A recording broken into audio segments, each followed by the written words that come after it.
Mark, first question on the left side. Mark Schwartz, ESPN. We often hear about the Warriors' championship pedigree and feel it. How much did you feel Kawhi Leonard's identity tonight, and in what areas did he affect this game? I mean, he played amazing. He hit every big shot, momentum shot that in that third quarter gave him the lead, and then kept the separation. So we played pretty well for 26 minutes, and then they took control of the game. It's one of those nights where you play a lot of energy and start to build momentum, and then the wheels fall off a little bit. So for us, just understand they played another great game.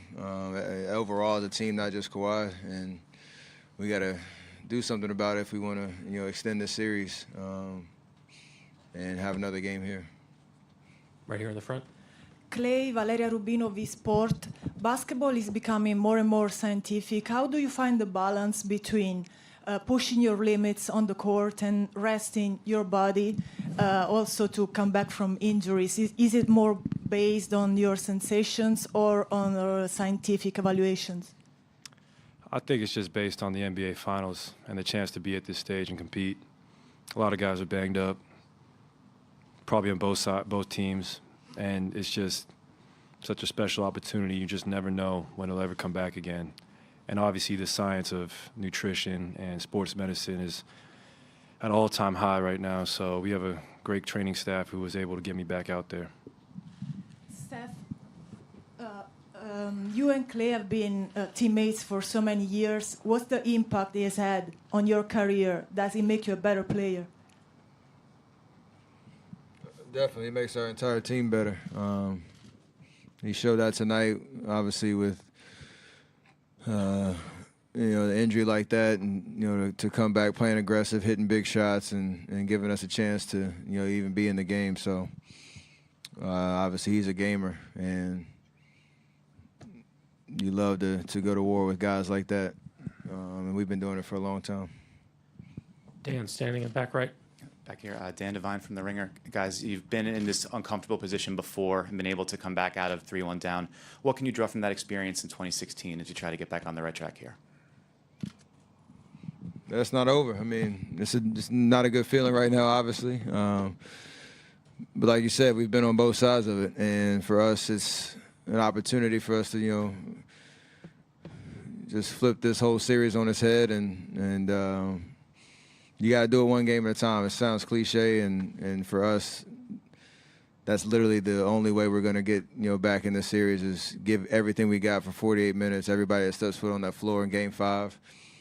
In our locker room, we were talking about believing. They out there, believe that we can get this done. And we got, like I said, we can draw on those experiences that we had, back in the day. Draw on those experiences that we had, back in the day, and see what happens. Ron in the back. Steph, Ron Krejcik from the San Francisco Chronicle. You guys talk a lot about rhythm in your offense and your shooting. It seemed like you never really found your rhythm much tonight, especially in contrast to 2 nights ago. Why do you think that was, and did the Raptors try anything different on you in the wake of your big game the other night?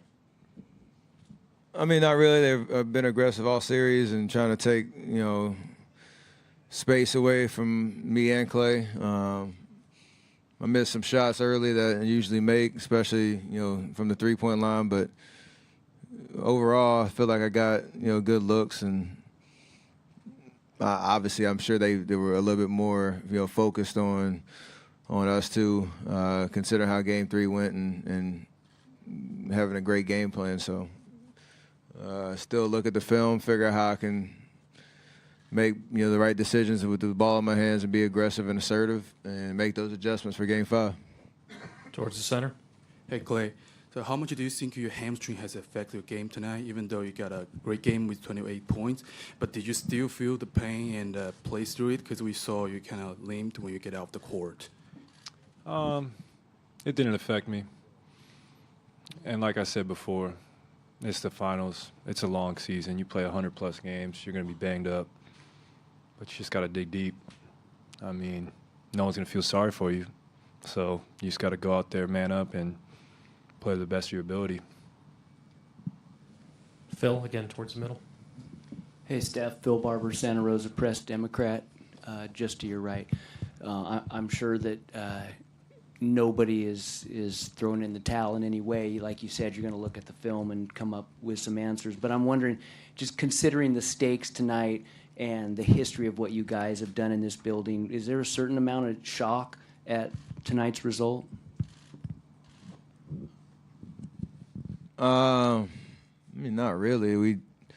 We try to win every game we play. I mean, you don't succeed the way we have over the course of these years without that mentality. So, you know, as the second half unfolds and things aren't going our way, you know, we're still, like we said, fighting and trying to, you know, get over the hump. But, you know, until the final buzzer sounds and somebody gets the 4 wins, we still, you know, have life and have an opportunity to win. So, like Clay said, nobody's going to feel sorry for us at all. It's just a matter of, can we get it done or not?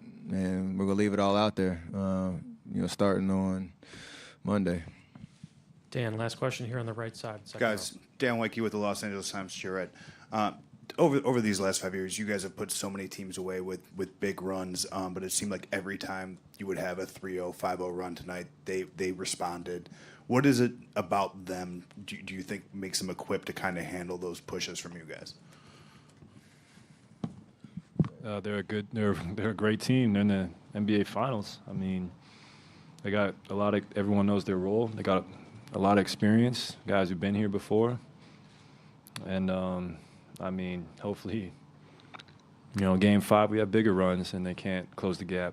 But it's just basketball. You got to give them credit. Thanks, guys.